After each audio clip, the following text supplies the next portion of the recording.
We're live at the FE Arts Collective in Kamloops, BC. My apologies to anyone watching. Our audio is not going to be fantastic tonight because I was unprofessional and didn't properly test the equipment before we get here. So it's just using the iPhone's microphone, so it's not going to be ideal audio. My apologies to you. It's all good. I think it's pretty cool that we get to kind of do this for our first event. Yeah. Exactly. Yeah, very cool. So why don't you tell us what's going on here tonight? All right, it's the kickoff for the Drew McLean Comedy Fest.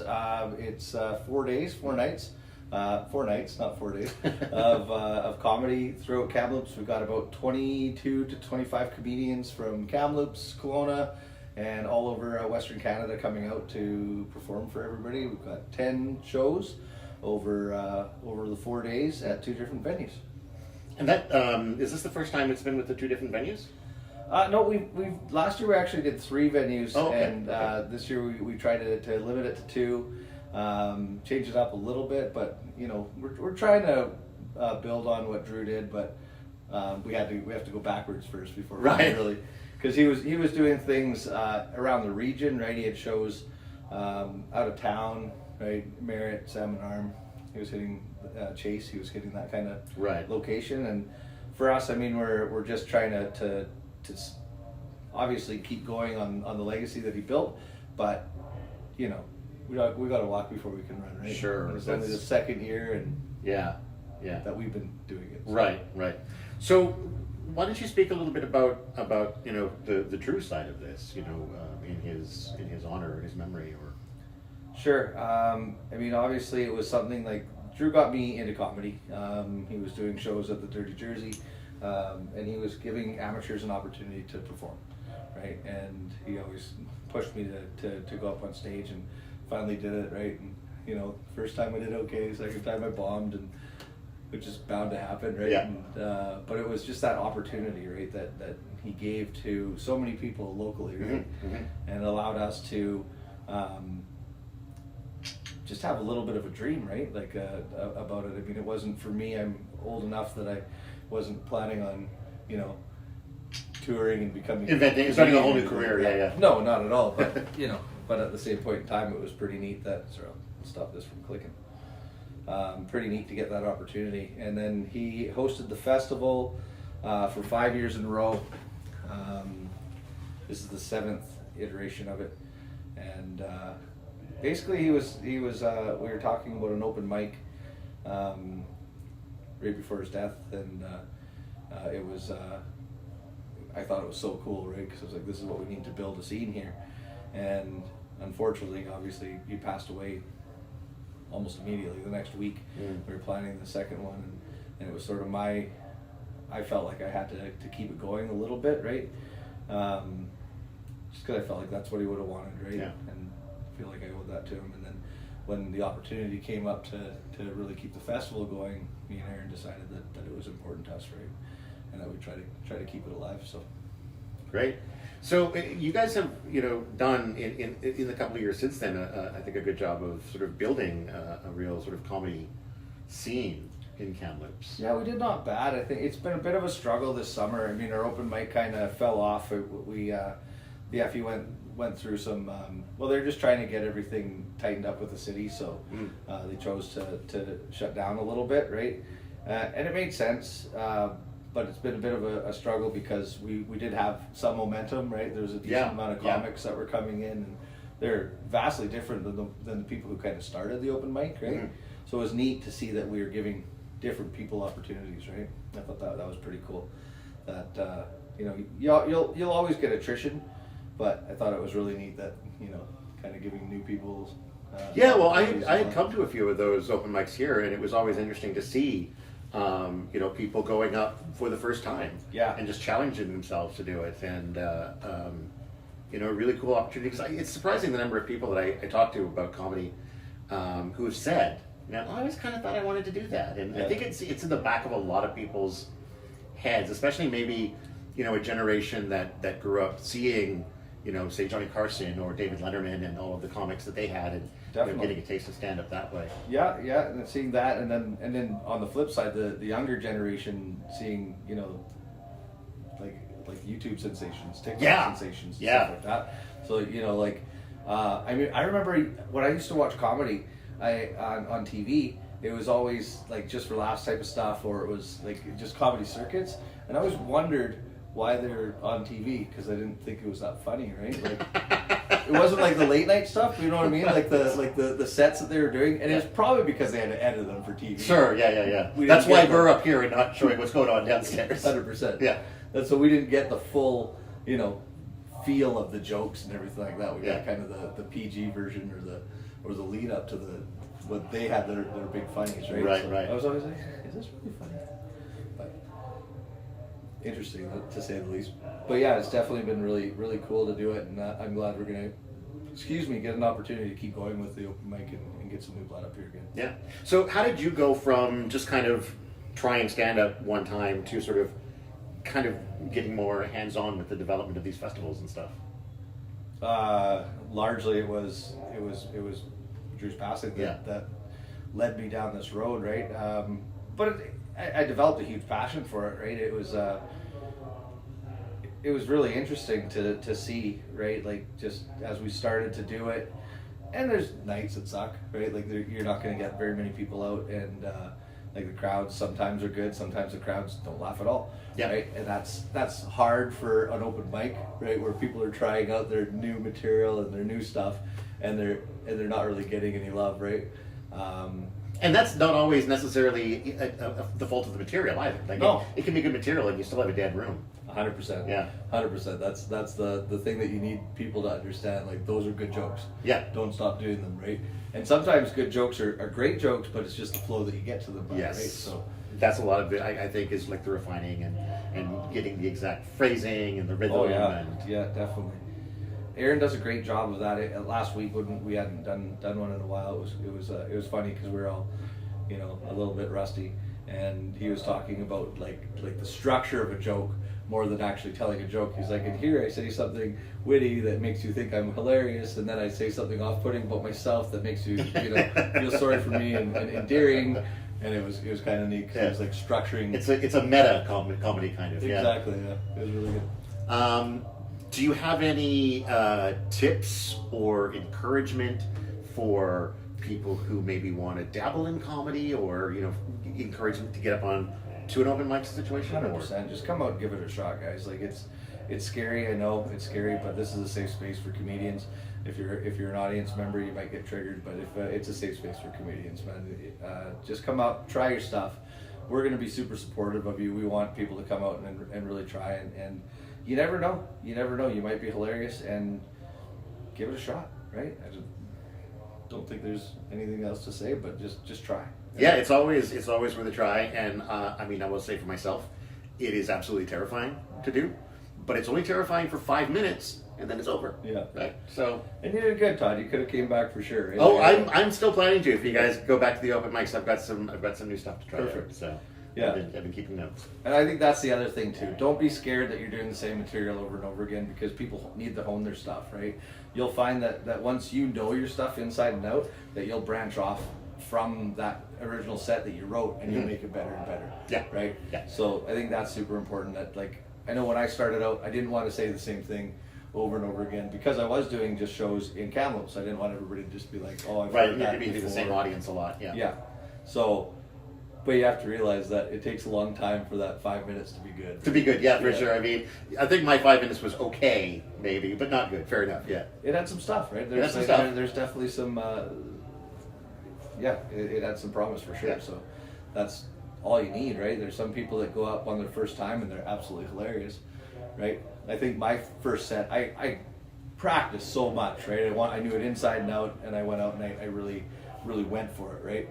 And I felt good about it. And the second time I went up, I kind of wrote it right before the show, right? And I was so nervous, and I remember going to Lance, the owner of the Dirty Jersey at the time, and I think I had about 4 shots before I went on stage, and I went through my lines like it was supposed to be 4 minutes, and I think I was done in 2, right? It was just, so it was.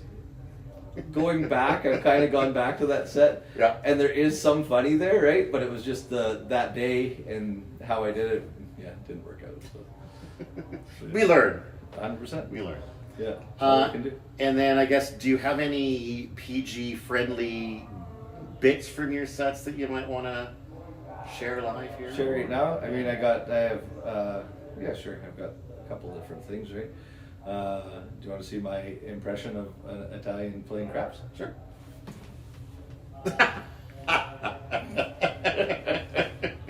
Super cheese, right? It's good.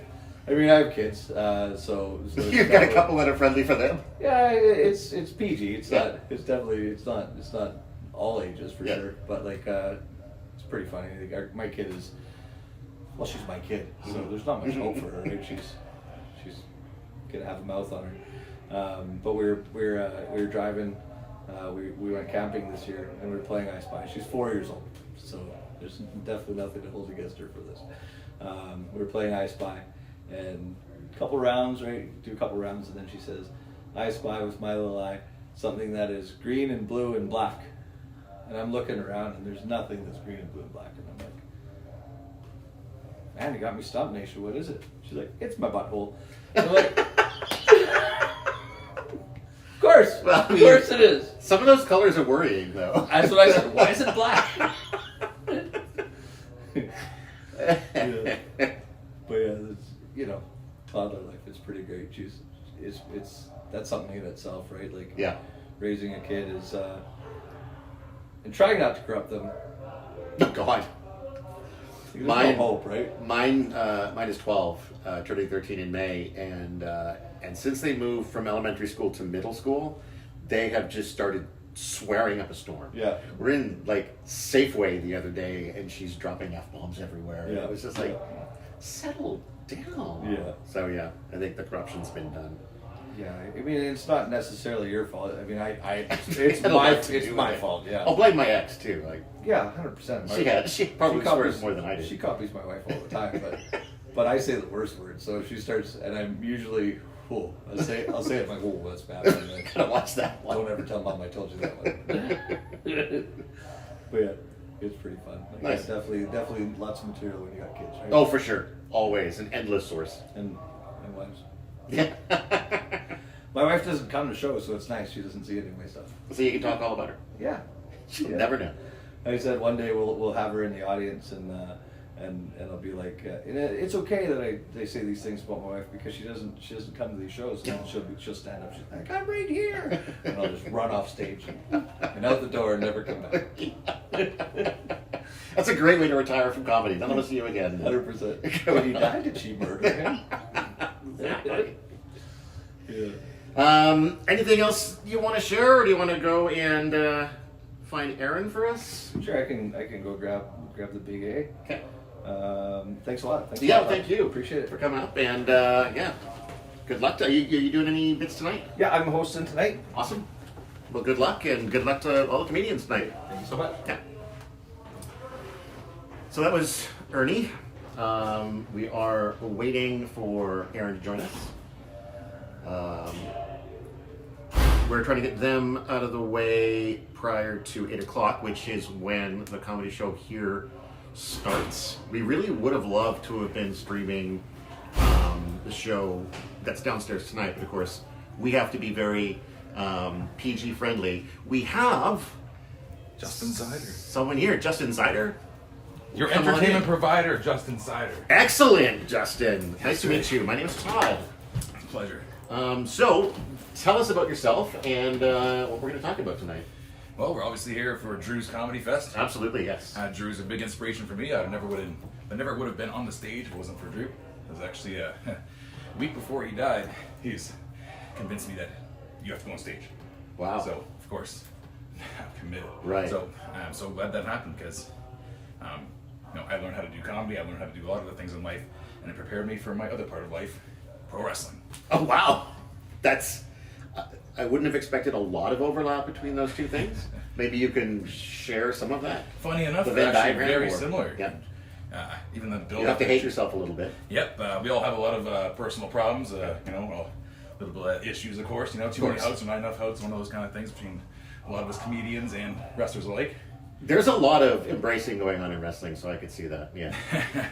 But even the long hours of travel, the comedians do the same thing. You're driving long hours. You're not getting paid as much as these big actors and people in big plays and big productions and stuff like that. The backstage is very the same. You never know what you're going to get. Sometimes you plan for an hour and they're told, hey, you got 15 minutes, change it now. It's a lot of on the fly. Right. What you got to do, figure it out and make it happen. And like I said, a lot of us are kind of a little crazy in the head too. So I mean, Yeah. definitely a big crossover between wrestling and comedy. So how long had you been thinking about doing comedy before you were, finally encouraged enough to get up there and do it? I've always loved comedy my whole life. Comedy's been, it's always been there for me. Yeah. And so many of my favorite comedians through my whole life have inspired me to try and get on stage. And just like wrestling, it's one of those things where I realize I'm getting older. Now's the time. Yep, I'm 40 years old. It's time to start knocking things out of the park, getting that bucket list checked off, I guess people call it these days. But I'm very glad I did sign up for all these things, and I'm checking off these things, and I wouldn't change it for the world. Yeah. Were you always kind of a jokester, or? Yeah. People always told me I should have been a comedian my whole life growing up. Always quick reactions to comments and stuff like that. But I don't know, I just never really came up to have this opportunity before. And again, Drew was the one that provided that, so I wouldn't be here without Drew. And none of these comedians really that are coming here tonight. A lot of the locals, a similar story. Yeah. None of them would have been on the stage without Drew, without him. Ernie was just saying the same thing. Yeah. Without him making the open mic comedy night, that we've carried on the same tradition for the last 2 years here, and try to make it grow as much as we can. Yeah, I've been to a few of them, and one of the things I enjoyed was sort of seeing the number of people that would just come down and it's their first time. They're just trying it out and bravely getting up there. And I mean, I even got up a couple of times myself. And again, it was sort of one of those bucket list things that, like, in my case, it was Aaron who bugged me for probably 5 years before I finally did it. He was relentless, but I didn't give up. I mean, I gave in, is what I'm saying. Is it hard do you think, for you, is it harder to, like, write a joke than it is to just sort of be casually funny, or is it about the same? When you're going on stage just because you want to be more prepared, I feel like you get more nervous about wanting to make sure you have your jokes pre-prepared. But even after just doing it for a year myself, been a year and a half, I guess, 2 years I've been doing comedy, learning really quickly that you can easily just flow as long as you have a place that you want to start, a place you want to finish at. Have fun with it and get there. And play with the crowd, have some fun. And it's hard to be organic at first when you're nervous, and so you just have to kind of give it. Like I said, comedy and wrestling go hand in hand, and it's helped me to learn to interact with the crowd better at wrestling, and wrestling has helped me to interact with the crowd better at comedy. Right. Which stage was more challenging to get onto for the first time, emotionally, psychologically? They're both very difficult, actually, in their own separate ways. Comedy was, all eyes are on you. You're the very center of everything. Right. And wrestling, the same kind of thing. Everything's on you. If you mess up, the business is on your shoulders. The whole thing's all right there. I was very nervous for both of my debuts.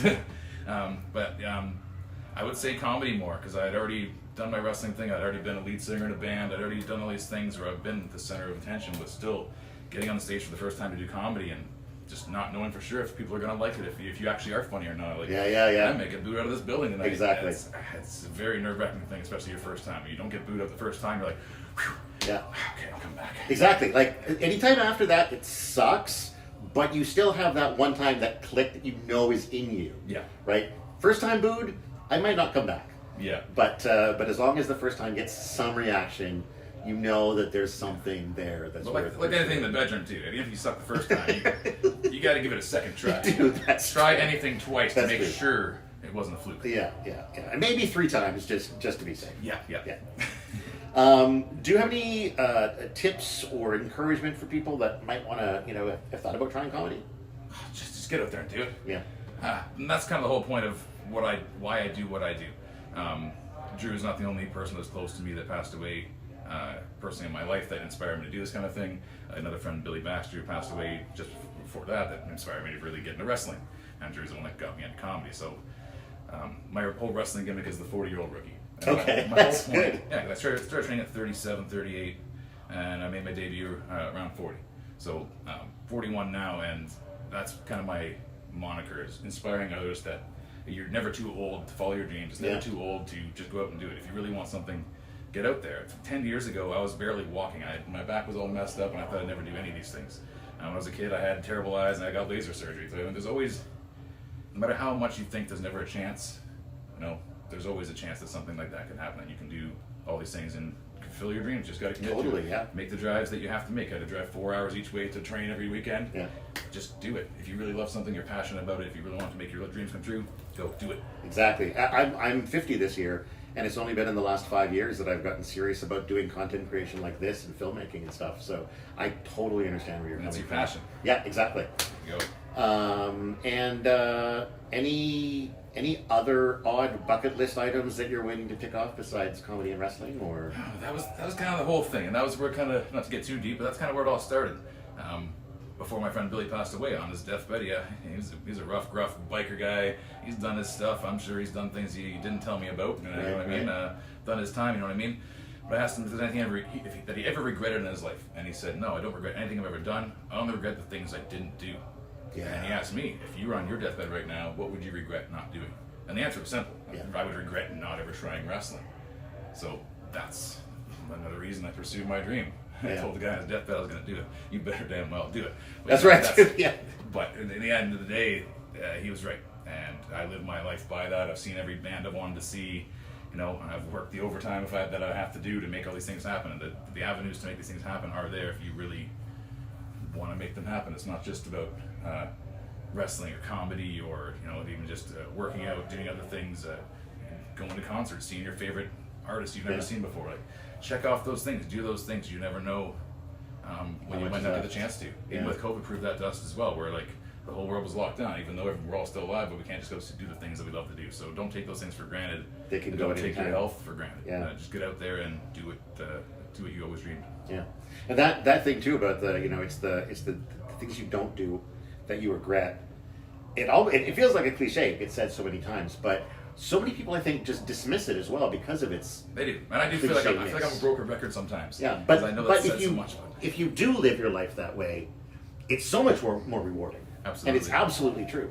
And that's exactly what I'm trying to do. Is just leadership by example. Yeah. If people watch me do this, they will follow. And I see that when my trainees that I have from wrestling, that I have people that are 50 years old in my training class in wrestling. So I know it's nice to see that I'm inspiring others to do that. If I can inspire just one other person to follow their dreams, then it's all worth it. Right. Fantastic. Any bits from your comedy act, PG friendly, that you want to share here, or PG friendly? I don't know. I know that's a tall order for most comedians. Yeah. Going through a lot of things in my head. There's not a lot. Not a lot. I got on this kind favorite of knock joke, or no. Oh no, that's not PG friendly either. Well, I'm really not a clean comedian. No, that's all right. Yeah, I don't do a lot of clean stuff apparently. Yeah. My first set was all about placentas, so it's probably PG friendly, but just gross. Yeah, I got a gross story, I guess. It's the worst thing I've ever. You mean? The worst thing I've ever done in wrestling. Okay. The worst bump I've ever taken. So I'm in a hardcore match. Yeah. I get thrown against a pole, no big deal. I get hit with a kendo stick, no big deal. Go through a ladder, broken half, no big deal. I get thrown through some chairs, we call it chair bowling. Super fun. Try to see how many chairs you can knock down. Yeah. I got a strike. Oh, great. Nice. So I'm laying there among the chairs on the floor. All these beers are strewn everywhere. And fans are going wild. And I see a beer standing up, sitting right beside me. I'm like, I'm going to have the greatest moment in my career. It's going to be great. I'm going to pick up this beer. I'm going to slam it. It's going to be great. I'm going to pour it all in my mouth. The fans are going to go wild like I'm Stone Cold Steve Austin. Yeah. So I pick up this beer. It feels pretty heavy. I'm like, it's about half full. Perfect. I pick it up over my head. I turn it upside down. And I'm like, a lot of things go through your head in half a second. Like, shouldn't that be here by now? That's kind of weird. Give it a tiny little shake, and I feel this slow slide coming down. And I open my eyes just in time to see the black chunks. What the? Someone's tobacco. Oh, chew. God. So if anybody ever tries to tell you wrestlers aren't tough, you tell them that story. I don't think I could handle Still that. alive until I finished the match too. Excellent. I did. That's much more than I would have handled. I may have thrown up under the ring a little bit, but I Didn't miss a beat. All for the show. The show must go on. That's right, absolutely. Anything else you want to share, or? No, you might even talk to her in a little while here if she makes her way up here. Christine Beanie, my fiance, she's been similar story. Awesome. She's new to comedy as well. Started the same kind of time as that, and we met through comedy. Really? We didn't meet through comedy. So we met 10 years ago. But she knew Ernie that was in her career. They grew up in Merritt together. Funny enough, it's like a small world where all these years later we all kind of come together and whatnot. But the way that her and I met, it's kind of a PG story. I don't know, it's not PG-13. You can bleep out the parts that. PG-13. I mean, I can. You need to. PG-13. You're all manually bleeping. So I was a courier. Okay. Running Merritt, and she was a receptionist at one of my stops. Sure. So I came in there one day. We flirted sometimes. I came in there one day with a package. I threw it up on the desk.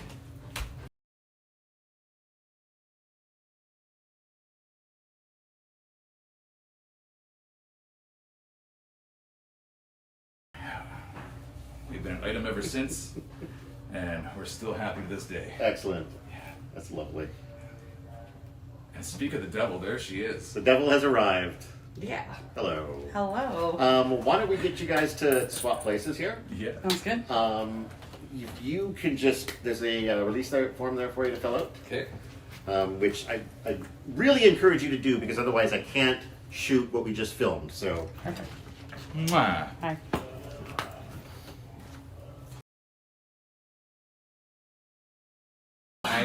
We can start anywhere you like. Doesn't have to be. Wonderful. Doesn't even have to go near butt stuff. Perfect. The more PG this is, not drifting towards PG-13, will make my TELUS I like it. overlords This is happy. good. This is good. This is good. I can stay PG. So I'm Todd. Hi. I'm Christine. Nice to meet you. Christine Beanie. Christine Beanie. That is how we introduced you. What brings you out here tonight? You're part of the Comedy Fest here. Yeah, I've been working on the KamComedyFest. Previously with Drew for, I think this is year number 5, maybe, that I've been doing this. Yeah. So, been helping out with organizing it this time and having a lot of fun doing that, working with Ernie and Aaron and Kaylee and Justin. And yeah, I've been spending a lot of time making this what it's going to be. Right. And what is it going to be? It is going to be an epic time. Over 20 comedians. I'm super excited. I'm so excited to see some of these comedians. Like, I just keep watching clips and I'm just like, this is like, I'm ready to laugh. I'm ready to hurt on Sunday from laughing so much. So I think it's just going to be a great time, and I really hope that Kamloops takes in what this is really going to be about, because I think it's going to be it's going to be a really fun time. Yeah. So it's 4 nights. Yeah. 2 venues. Yeah. Is it all sort of roughly the same time at both venues? Is it? No, yeah, so it is. So Effie and Paramount are running simultaneously. Yeah. Doors are at 6:30, 7 o'clock for the early show, 9 o'clock for the late show, and that's every night, or? On Friday and Saturday night. Okay. Yeah, so those are gonna be like the main big huge nights, ones. yeah. And we get to use the new stage at the Paramount. Yeah, It's very cool. really nice. I haven't seen it yet. I'm really excited to see it. I've only seen it from the audience, but I'm so excited to see Yeah. it. And so it's gonna be, every artist is going to work at every venue. So Okay. you can go to the Paramount and see the whole lineup of artists, or you can go to the FE, or you can mix and match. Yeah. So there's festival passes for that. So if you want to try out both venues, there's festival passes, there's weekend passes, there's just nightly ones. Like, it's just, there's so much that you can do with this. And so tickets are all available on www.KamComedyFest.ca. And yeah, a blast. It's gonna just be, it's gonna be amazing. We haven't had it's been years, I guess, 3 years now since we've used the Paramount. 2 years? 2 years. They wouldn't have had the stage at that point. They would didn't. Yeah. So this is new. This is new. This is exciting. Yeah. Yeah. It's a much better venue for it now. Yeah, it's gonna be it'll be really fun to do. It was fun when we did it last time, so I can just imagine how much better it's gonna be with the stage. How filled does it get? Because there's a lot of seats there. Yeah, you're allowed. We can have up to 500 people. So I'm really hoping to see Kamloops come out and just fill those seats, make it loud with laughter. For sure. Yeah, I'm I'll have to super see if I excited. can make it up to one of I those really shows. hope you can. Yeah. And then of course the FE, we have tomorrow night's a sponsor appreciation night. So for all of our awesome sponsors, we got some amazing sponsors who really helped put this on. So we're doing a sponsor appreciation event tomorrow night. And then the Friday and Saturday are more so for just the community to come out and just really enjoy this. But the FE is going to have, I was going to say, I lost where I was going with that. Upcoming nights, tomorrow night is this, and then the FE is going to be, you can have about 100 people in here. It's a nice little cozy feel. Oh, cozier, yeah. And, it's like tonight, we're doing an open mic here. It is such a great venue to do comedy in. Like, it's been amazing. It is. The intimacy is really, really, really valuable. Like, you've got the people right there, and they're generally, well, because, especially with the open mic, you've got a lot of people in the audience who are planning to get up and do a 5-minute bit. Give it a shot, yeah. And so it's just very welcoming. Everybody kind of wants everybody else to nail it. So they want to laugh, they want to have fun, and so it's generally a good vibe for even a first timer getting up. Absolutely, and I mean, I probably never would have ever done open mic comedy had it not been for the FE. Yeah. It was one of those things that I was always like, haha, yeah, I'll do that one day, and I was like, I was never planning on doing it. And I think that everybody said, because of Drew, we've all went into this fun little world of open mic comedy, but it's like, it is one of the best times that you can have. Like, it really, it's brought me to a new level of comfort. Right. In all situations. So I love it. I find it's like sort of like it's like having a counselor. I don't know, you get to like throw all your stuff at somebody and see if they laugh at you. If they think you're funny, great. If not, go back and try again. Go back and try again. Yeah. It's their loss, right? Oh, there are times when you're up there and you don't do so well, and there are times when you come down and you're like, yeah, I nailed it. Yeah. And it can be the exact same set. Oh yeah. It can be the exact same set. Yeah. I've only done comedy here a couple of times. Yeah. But I know that feeling from theater as well. Yeah, absolutely. Where you get up on stage, you do the show exactly the same way you always did. Sometimes you get a huge laugh, and sometimes it's just dead the whole night. Oh, absolutely. And you just, it's just, there's an absence of energy or something. Yeah, and I agree. Like, I've also done theater, and there are those times when, and it's been a long time, so that's why doing comedy was a big deal. I hadn't been up on stage in probably 15, 20 years. I was like, I can't do this, but you can. It's amazing. But yeah, no, I found that theater very much was like that. You could know exactly what you're gonna do. Everybody could hit all their lines, and you just didn't feel like the crowd got it. But then there's those nights where you're just like, you can be half a crowd, and you're just like, oh, we blew that out of the water. Like, these people are gonna come back. Like, and that's what's really nice, right? So it's fun to do. It's a fun world. Mm-hmm.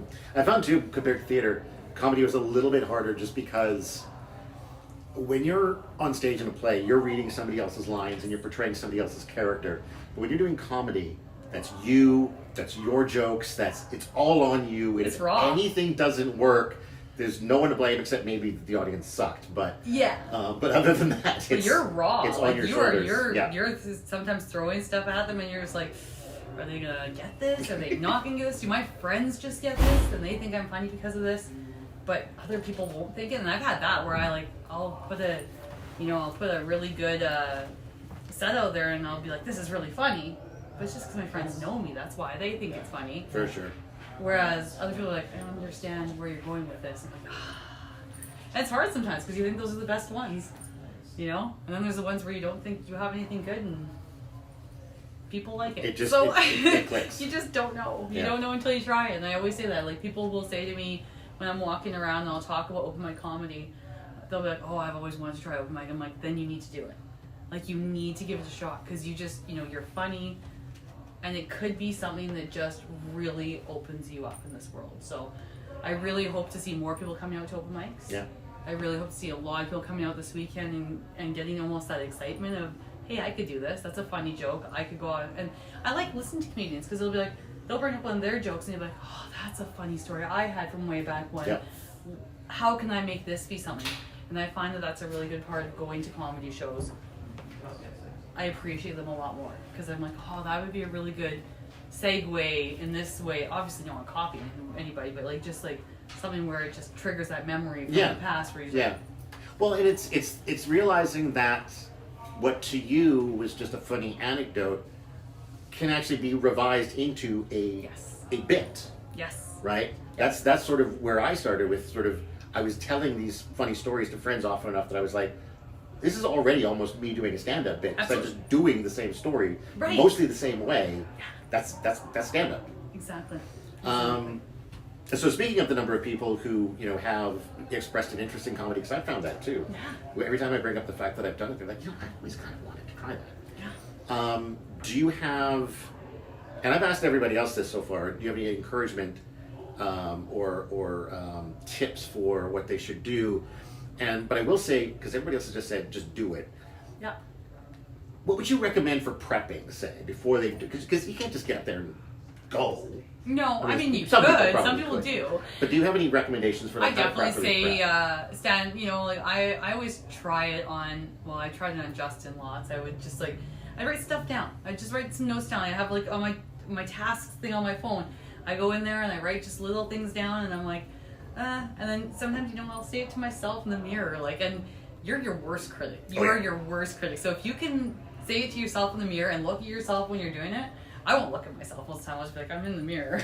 But you do. Like, it is good to write down funny things that happen to you. Like, even having, like, some sort of a journal or something where you write down funny things that happen. And, hey, can I make that into a bit? Maybe. But the biggest thing is, and again, just do it. Like, you need to go up onto a stage. And that's why something like the Effie is such a good thing. Because you are in this spot where there's people who are really here to support you. Yeah.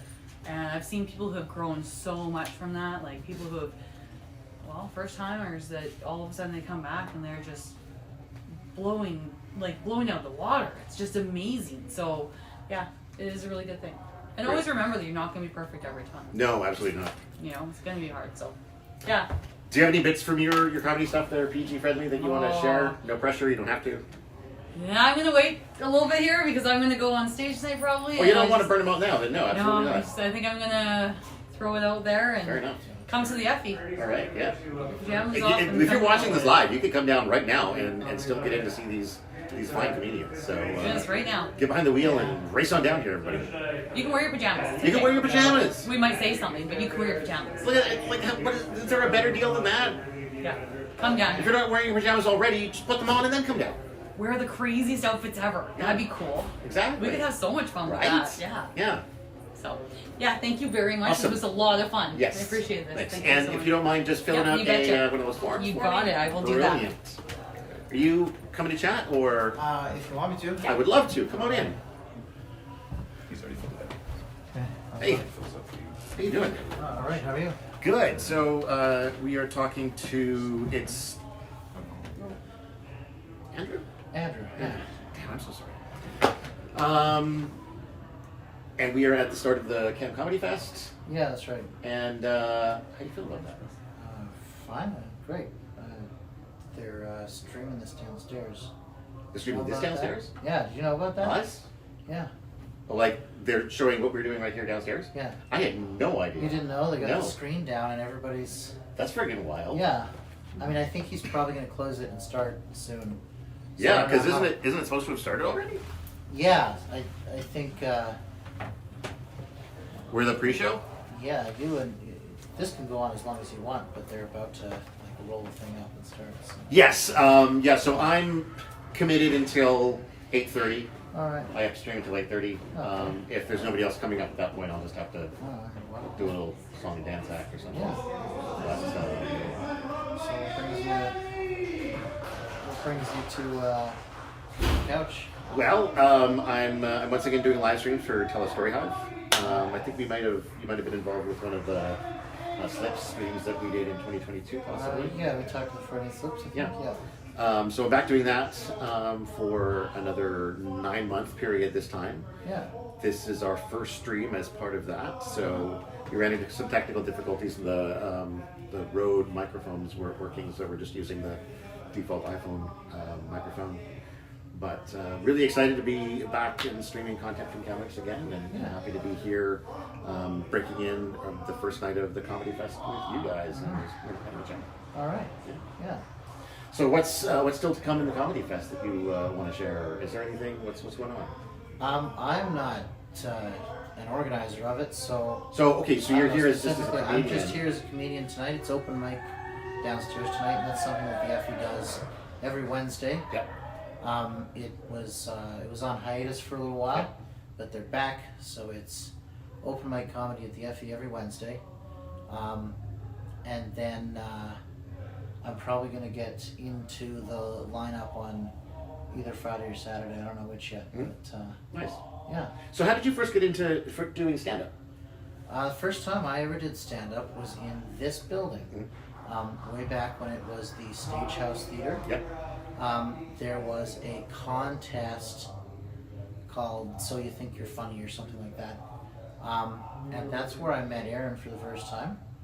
And I was 19 and I got second place. Nice. That's And encouraging. yeah, and then I did a couple of little things here and there, and I didn't for a long time until I heard from Aaron again. He had said that Drew McLean, who at the time had the Dirty Jersey, he was running a pro amateur comedy night at the Dirty Jersey, and I started going out to those. And then the Dirty Jersey closed, and eventually Aaron and Kaylee and Drew wanted to found the Effie, Yeah. And so so I started when Drew passed away, and then Aaron and Kaylee needed some extra hands around here, so I worked at the Effie for a year. Right. And we were doing the event, and I've done stand-up before, so I got back into it, and back into the swing of things. And it's just something I always kind of have in my back pocket, is I can get up and do stand-up whenever it comes along. Yeah. So, yeah. You have like a pretty good five that you can always rely on, or do you more often try out new bits, or? I don't like to tell the same five every Wednesday. Yeah. For the same people all Right. the time. I do have a pretty rock solid set that I'm happy to bring around to different audiences. But open mic is where the experimentation happens. Sure. Open mic is where you try something out and find out if it's funny or not. Yeah. And that's the spirit of the event going on down there right now, is that surely many of those people are being very funny, and sometimes they're not. Yeah. And this is how they'll find out. And then they'll definitely be just funny when it comes to the bigger events. big event. Yeah. Yeah. Do you find, because this has come up in the previous conversations I've had tonight, people talking about how there's a lot of interest in doing stand-up comedy among people, that, if you tell somebody you've done stand-up, like, I always thought I could do that. I have a lot of friends through the theater world and from improv and that who have come out and done it once or twice, or who say they've always wanted to, but they never quite. It's been a hard sell among people who I know can do it. Right. To get them to actually come and do it. Why do you think that is? I don't know. I think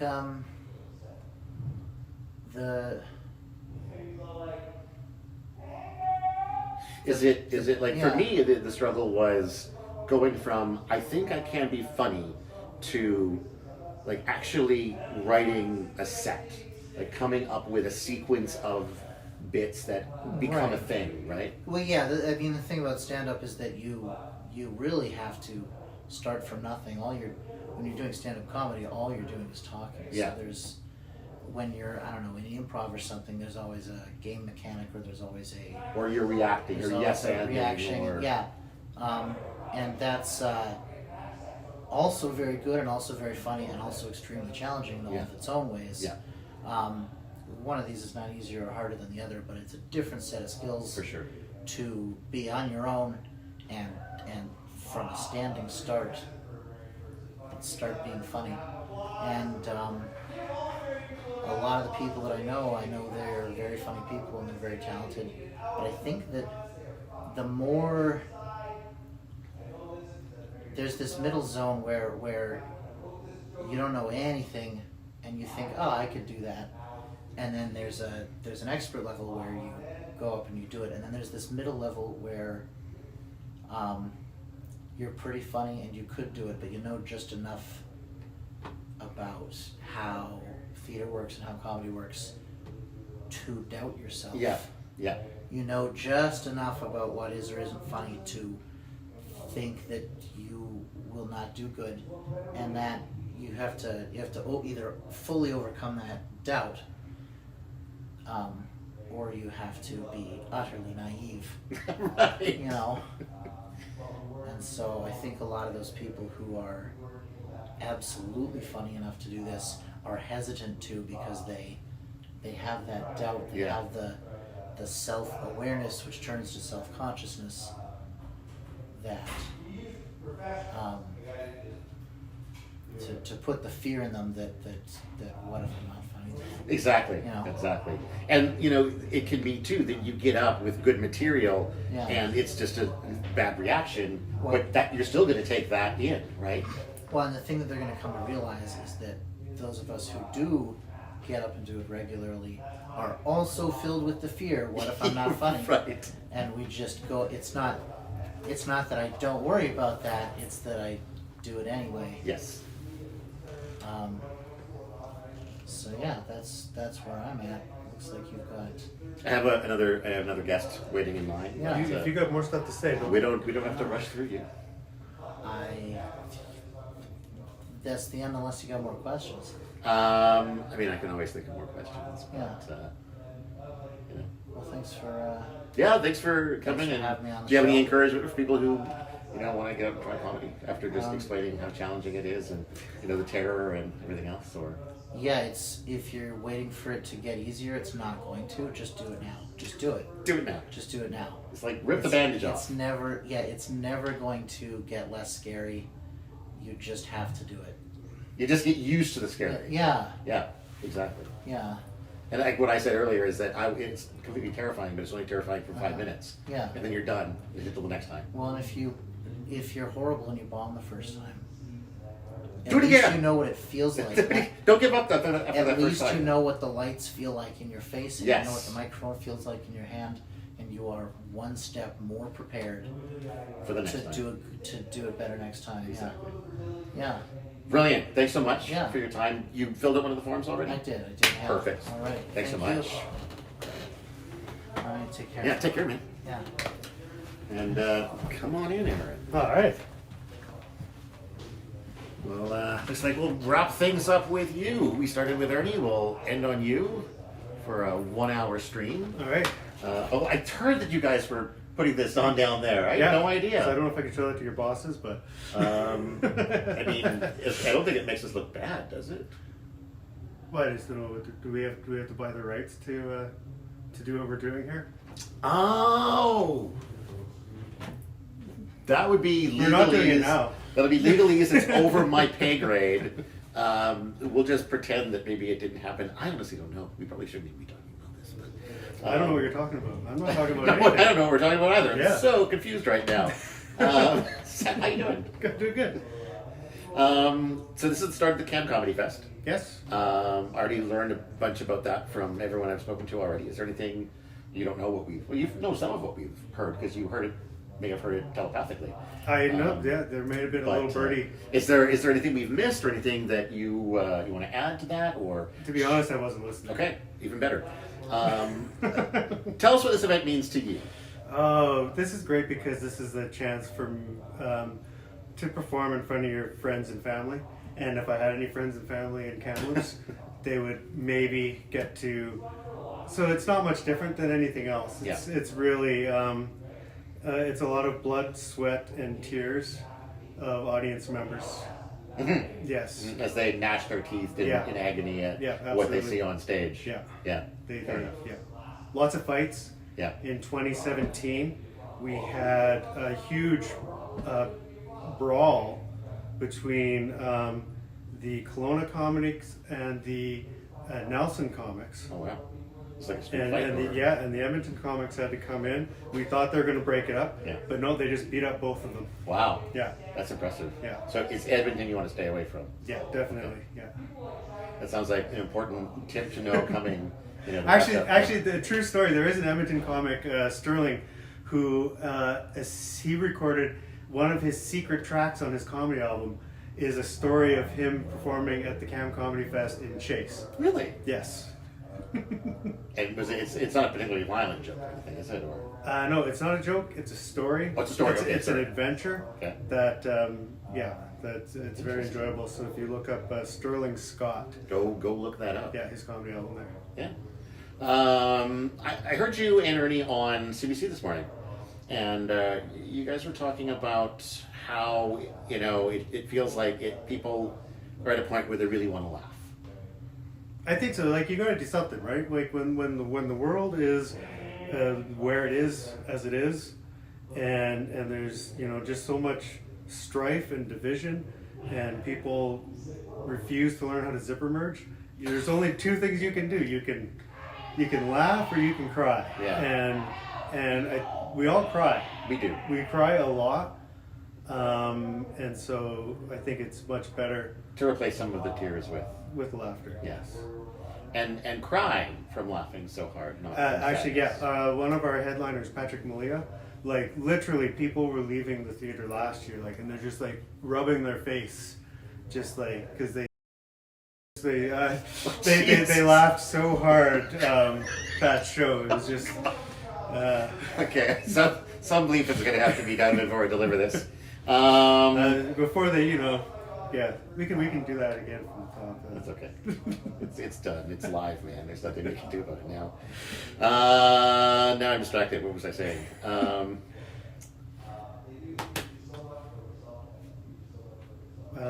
Memorable times. I think the first KamComedyFest I did air guitar, and I think that like this is one thing that's in my memory was I did air guitar at the festival, and then I hosted the Hometown Heroes show, and I refused to leave the stage until I got a laugh at the Hometown Heroes show, and Drew turned off all the lights on stage.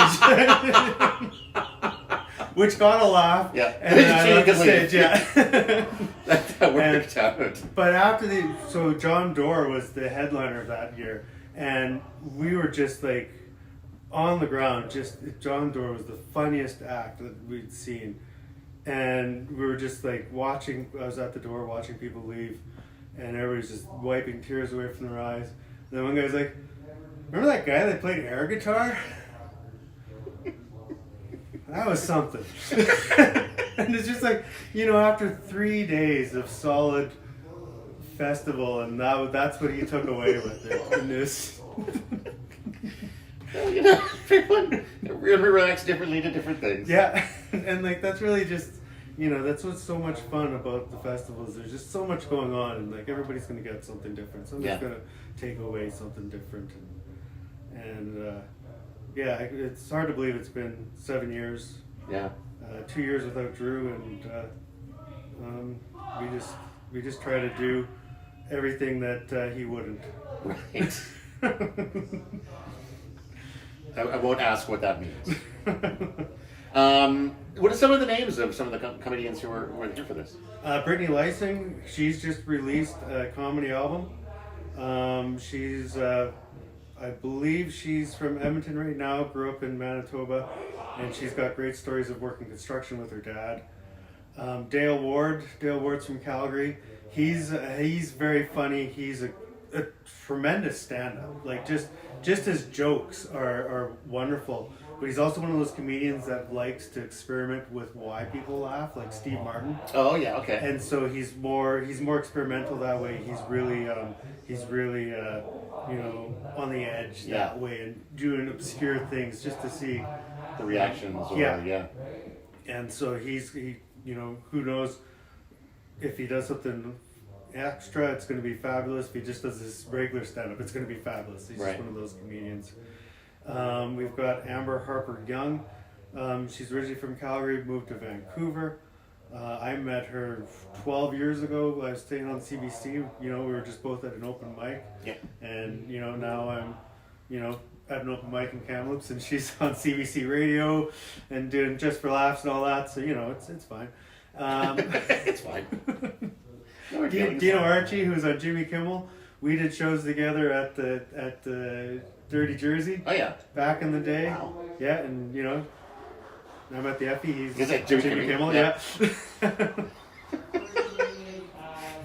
There's almost an obsessiveness to this. Shooter Steve McGowan. Yeah. He's been Just for Laughs Northwest. He's from Langley. He had the funniest TikToks. Oh no, this is actually before TikToks. This was like Facebook Reels. Oh wow. Of him just harassing his boss.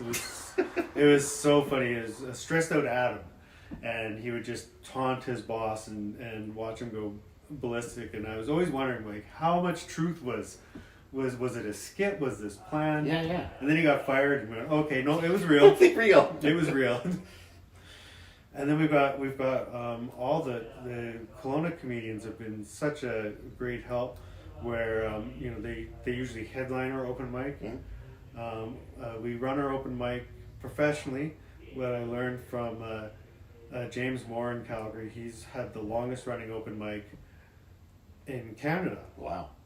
And just watching how he runs a show professionally, it really took that, and just so that you leave every show here on a high note. Yeah. Open mic's hard. You're trying different stuff. You're trying new things. Like in the shower, everyone's hilarious. Yes. You had a great singer. Yeah. And then then you say something in front of people. You're like, that's really racist. Like, I didn't realize until I saw your reaction that, oh no, I should not have said that. And you're like, self. exactly. And so we're open this way. We're like, we don't want, we definitely watch people being maliciously hateful, but it's also you have to try things. Like you have in your own little group of friends and stuff. A lot of times they'll say you're funny just so that you feel better. Mm-hmm. And so it's great to. But then we've got these Kelowna comics. Kate Belton, she was just on CBC Laugh Out Loud with Ali Hassan. Matt Baker was just on there. We've got Albert Coombs all the way from Nova Scotia. Wow. He's here this week. Yeah, there's so many people, like Andrew Crone. There's 20 comedians. Nice. Wow. 10 shows. Yeah. 4 days. And each show has how many comedians? Like not all 20. No, each show's running about 5 comedians. Okay. Yeah. So you need to get a few shows if you want to sort of. And that's the nice thing. What we've done is, there's usually multiple shows in multiple venues. Yeah. But here, you can come to the one venue and we switch the comedians out. Right. So we'll have the late show and the early show flip. So Right. if you come to the Effie for the early show, you'll get to see the Paramount's early show On and the the late late show. show. Yeah. That's convenient that depending on which side of the bridge you're Yeah. on, you can just come to the one venue and eventually see everybody. Exactly. Yeah, and then you just set up your little, get your drinks, Yeah. set up your little space there and enjoy the whole night. For sure. Yeah, we've got it. It's funny, like over the years, we see the festival buyers. They'll buy their festival pass, and they'll go to 10 straight shows of comedy, and they will be laughing at it. They do not get tired. They just each show is different, unique, and hilarious, Yeah. and they'll ride the whole way through. Well, that's another thing about comedy is that there really isn't like a single type of stand-up. Like No. it's so diverse that you can go to a show like an early and a late show and see so many different kinds of comedians doing so many different kinds of jokes that it doesn't get old. Yeah. Right. We've had the Freudian Slips Improv at the festival before, and through that they then got to do a show with Colin Mockery. Oh wow! And, Really? Yeah, I didn't know that. they were. That's. That must have been so exciting. For Yeah, someone. exactly. That's too it's a local festival, so we always get our local comedians involved, and that's what Drew was about. Was giving us the opportunity, maybe because we're lower pay and and it keeps those budgets down, but he's just really let's really celebrate who we have here, and it's great to be learning. You know, you come in on a festival like this as a open micer in town here, and you work with these other comedians and professional comedians, and then they watch your set too. Mm-hmm. And, you know, they'll give you pointers and, Yeah. and tips and stuff, and tell you, you know, that was really good. You know, you might want to work on this. And, you know, it's not much to them, Mm-hmm. but it's huge to us to Yeah. like just have that pointed out, and just it's fantastic. Well, it does seem like, again, across the board, it's a pretty inclusive community. You know, whether it's just amongst the local comedians or even, you know, some of the bigger names, it seems like for the most part, everybody wants to see everybody else succeed, kind of. Yeah, absolutely, because you never know when you're going to be on the same show as somebody. Yeah. And you just want to succeed. There is games and stuff. One of my favorite stories is there was a tour going on with Norm Macdonald. Okay. And so there's all these comedians on tour, and Norm Macdonald's watching their sets. And one day he's like, you know what, guys, I want to go on first. And they're like, what? But you're the headliner. He's like, don't worry, I just want, you know, it'll be fun. I'll go on first and do a little bit, and you know, it'll everybody will go wild. They'll not know what's going on, and then you guys go on, and then I'll. And these are all like junior comedians, just starting out. They've got their 10 minutes of good comedy, and that's it. And so Norm Macdonald goes on first. He did all of their jokes. Oh, God damn it. And then left the stage, and then all these other comedians had to like go into their B material, and the audience they're just like, these comedians that open for Norm, they're terrible. Why are they with Norm? This is horrible. And then he's just howling. Yeah, it seems like a very Norm Macdonald thing to do. Okay, so where can people get tickets? How much are tickets? KamComedyFest.ca. That's the best place. Just KamComedyFest. KamComedyFest.ca. I don't know if you're gonna have it right here. We'll see. Not live anymore. Okay, but just go to KamComedyFest.ca, and tickets are $25 a show, or $40 for the whole night. Okay. $90 for the festival pass, which includes the Thursday Secret Show.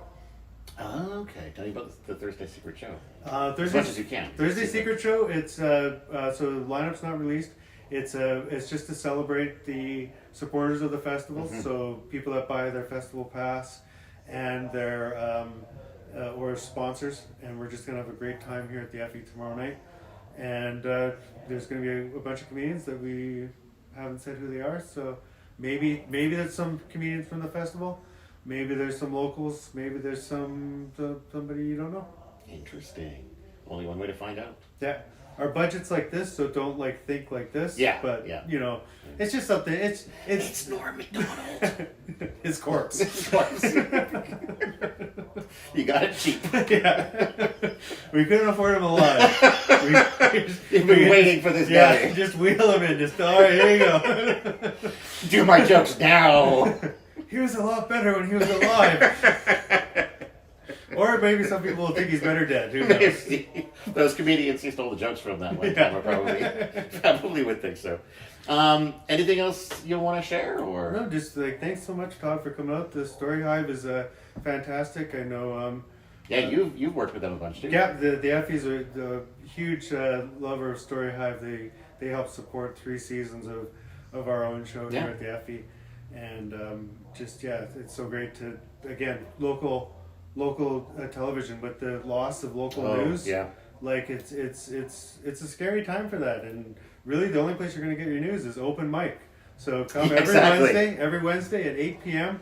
and get your news. Get your news at the open mic. All right. Thank you so much. Thank you, Todd. And all the best with the rest of the festival. Thank you. And that's it for us.